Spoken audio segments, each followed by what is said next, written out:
Assalamualaikum warahmatullahi wabarakatuh. Oke, perkenalkan nama saya Ahmad Fajar Majid Khairul Anam.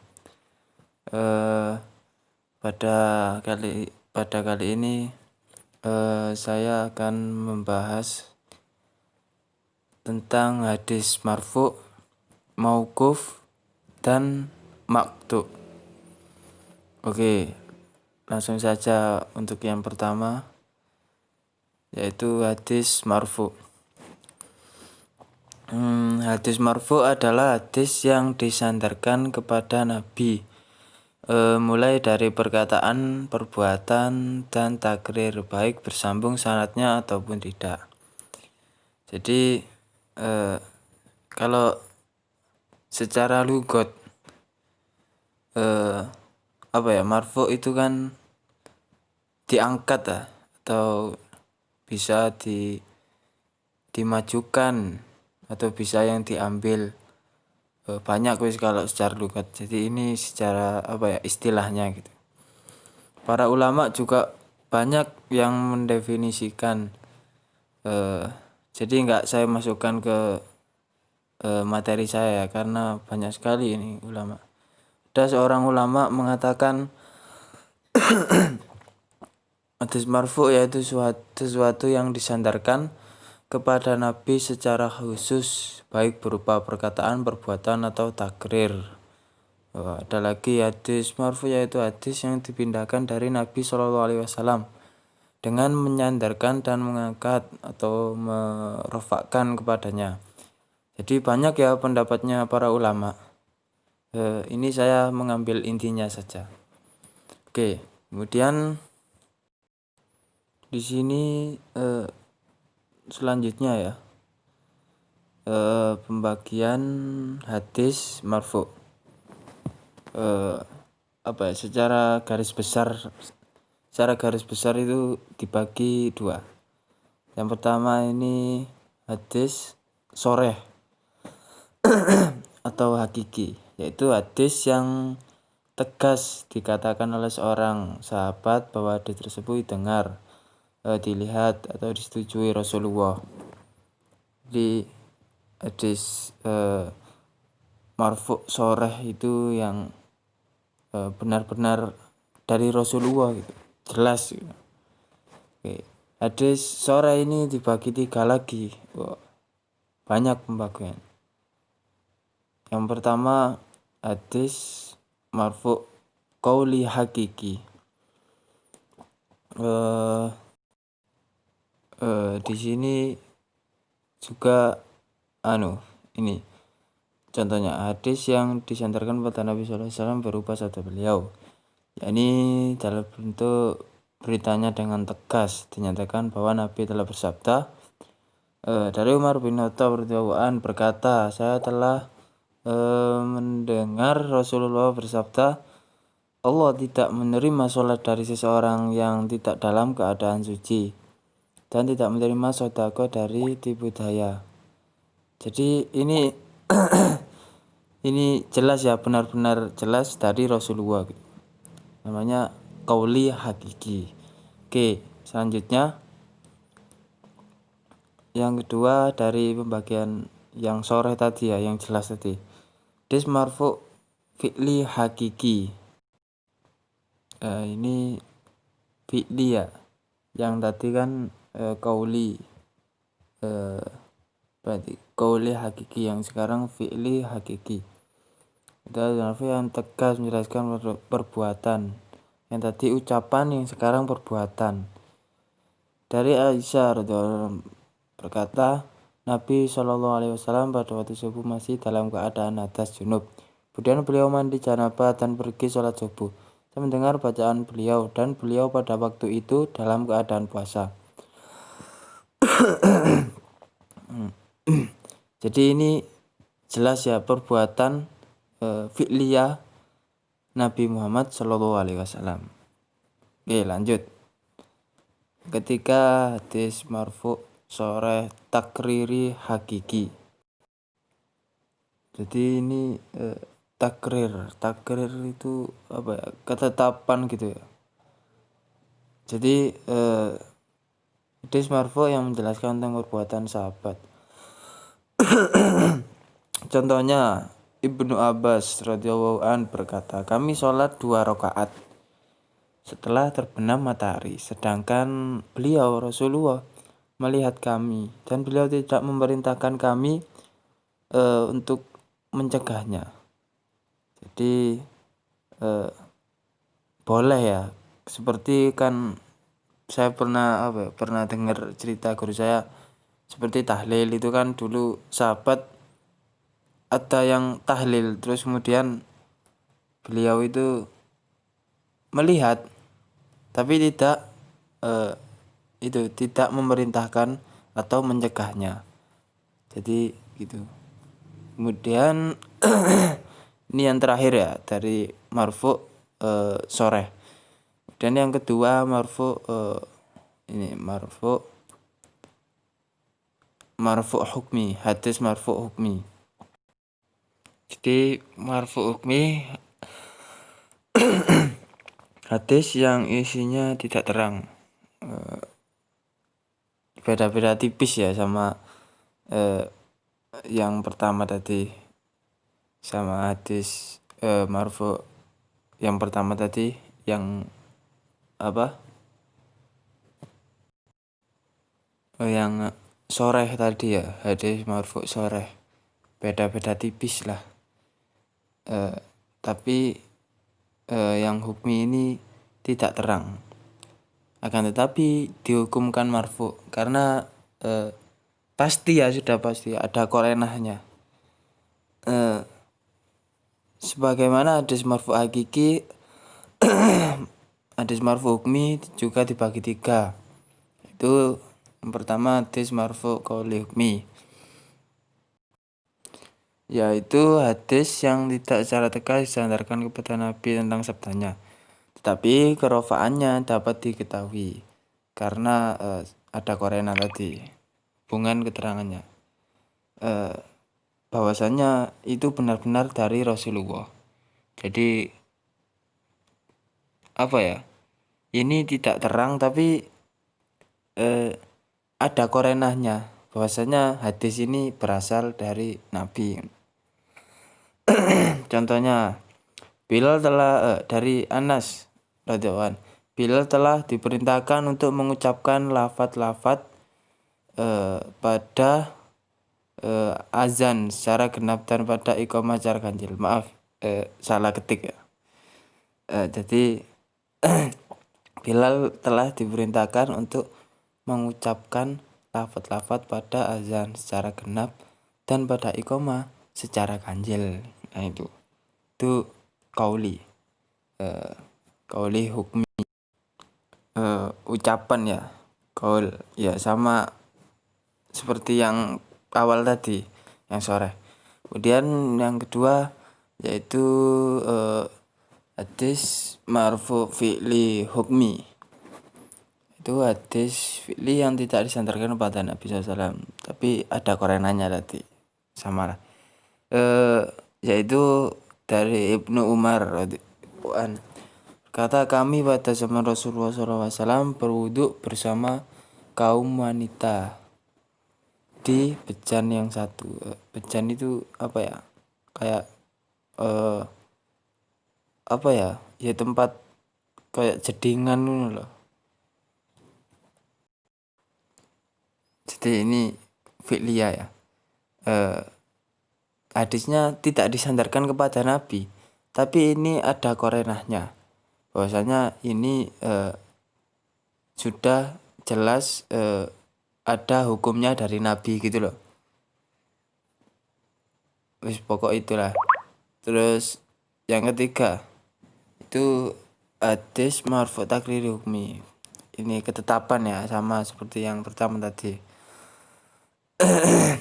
Yakni hadis yang berisi berita yang berasal dari sahabat, kemudian diikuti dengan kata-kata sunnatu Abi Qasim atau sunnatu nabiyina, atau itulah, banyak itu kata-katanya.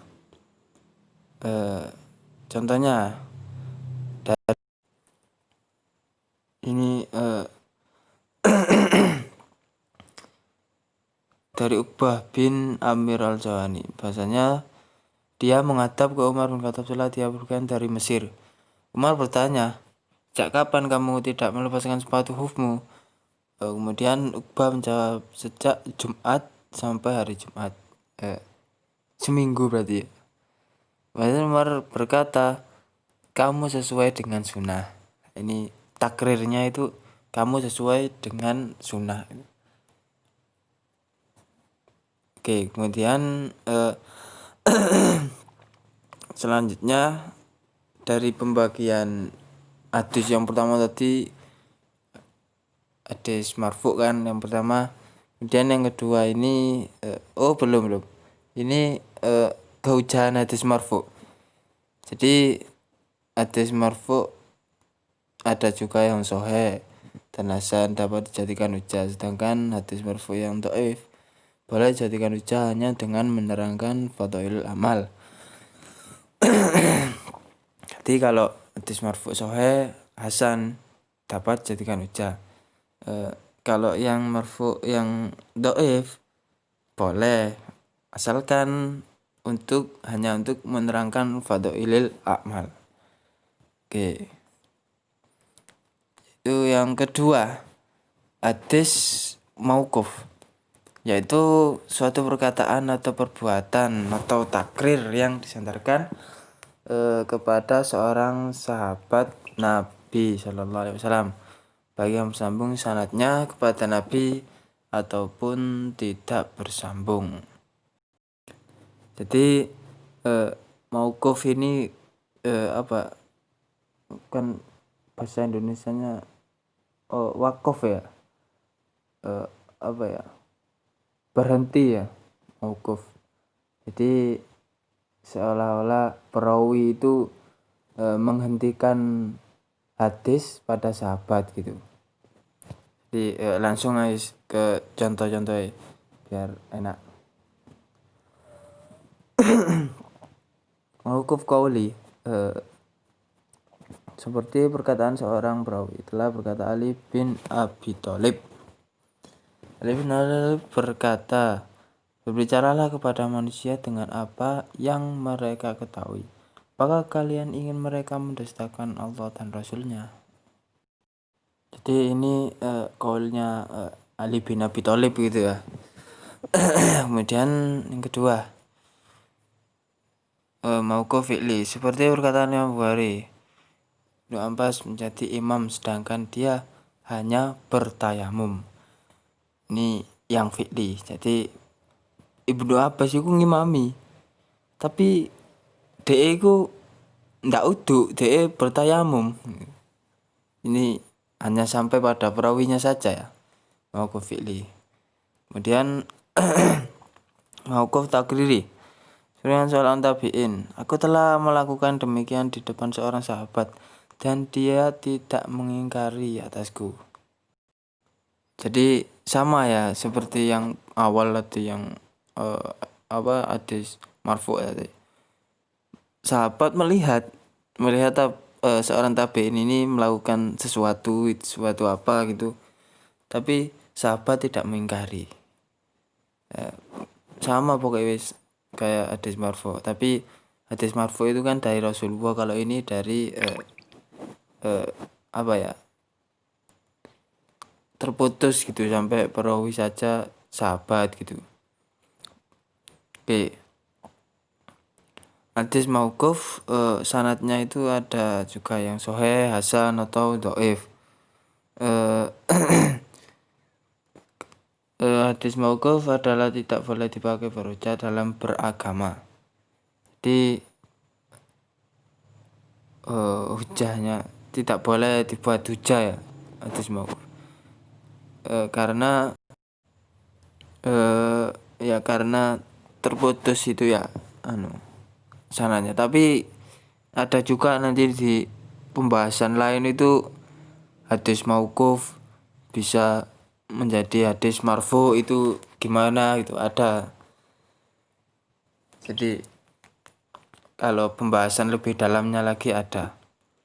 Oke, itu aja hadis mauquf. Dikit ya, kalau marfu tadi banyak. Sekarang hadis maqtu, yaitu perkataan dan perbuatan yang disandarkan kepada tabi'in atau orang yang di bawahnya, baik bersambung sanadnya atau tidak bersambung. Ini kalau yang tadi mauquf itu ada sahabat Rasulullah. Kalau ini lebih jauh lagi dari Rasulullah. Hadis maqtu. Langsung saja. Perbedaan antara hadis maqtu dan munqati' adalah bahwasanya al-maqtu adalah bagian dari sifat matan, sedangkan al-munqati' bagian dari sifat sanad. Maksudnya gimana? Maqtu itu dari sifat matan, sedangkan munqati' dari sanad. Jadi gini ya, maqtu itu merupakan perkataan tabi'in atau orang yang di bawahnya lagi, dan bisa jadi sanadnya itu bersambung sampai kepadanya. Itu maksudnya matan itu gitu. Kemudian munqati' itu sanadnya tidak bersambung dan tidak ada kaitannya dengan matan, gitu loh. Paham ya? Paham. Oke.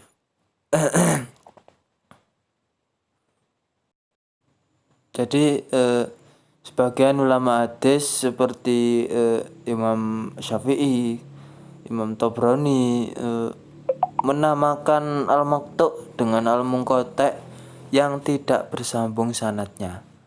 Ini adalah istilah yang tidak populer ya. Jadi terjadi sebelum adanya penetapan istilah-istilah dalam ilmu hadis itu loh. Kemudian menjadilah ini al-maqtu dan al-munqati'. Jadi al-maqtu sebagai pembeda untuk istilah al-munqati' tersebut. Oke. Untuk al-maqtu' qauli yang pertama perkataan ya. Sama yang sebelum-sebelumnya. Perkataan Hasan al-Basri tentang sholat di belakang ahli bid'ah. Sholatlah dan dialah yang menanggung bid'ahnya. Ini para tabi'in ya. Kemudian yang kedua, munqati' al-fi'li. Perkataan Ibrahim bin Wahab Mutasir adalah masruk membentangkan pembatas antara dia dan keluarganya dan menghadapi sholatnya dan membiarkan mereka dengan dunia mereka. Jadi ini fi'il ya. Jelas ya. Jadi ini jelas fi'liannya para tabi'in. Kemudian yang ketiga ya, al-maqtu' takriri. Ini kok dua? Maaf ya, ini salah ini. 3 harusnya. Biasalah kan salah ketik. Ketiga al-maqtu' takriri dari Hakam bin Utaibah. Ia berkata, ada seorang hamba mengimami kami dalam masjid. Sedangkan Syurai sedang sholat di situ. Syurai adalah nama salah seorang tabi'in. Jadi takriri ya. Sama, pokok sama dari marfu, mauquf, takriri. Cuma kalau marfu itu kan dari Rasulullah langsung. Mauquf itu para sahabat, takriri ini lebih ke bawah lagi gitu loh. Jadi tidak menghukumi takriri tidak mengingkari lah tadi itu yang para sahabat tadi loh. Kemudian selanjutnya, hadis maqtu' tetap berjadikan hujah dalam hukum syarak sekalipun sahih, karena ia bukan yang datang dari Nabi. Dia hanya perkataan atau perbuatan sebagian atau salah seorang umat Islam. Tapi jika ada di sana bukti-bukti yang kuat, yang menunjukkan kemarfu'annya, maka dihukumi marfu' mursal. Jadi kalau mauquf tadi kan kalau didalamkan lagi bisa menjadi hadis marfu' apabila ada syarat-syaratnya sendiri ya, nanti kalau dibahas lebih dalam mauquf itu. Jadi kalau maqtu' tidak boleh dibuat hujah, bahkan dalam syarak sekalipun. Oke, sudah selesai. Oke, mungkin hanya itu ya yang dapat saya sampaikan. Apabila ada salah-salah kata atau salah-salah ketik, mohon maaf. Mohon maaf ya teman-teman. Oke, wassalamualaikum warahmatullahi wabarakatuh.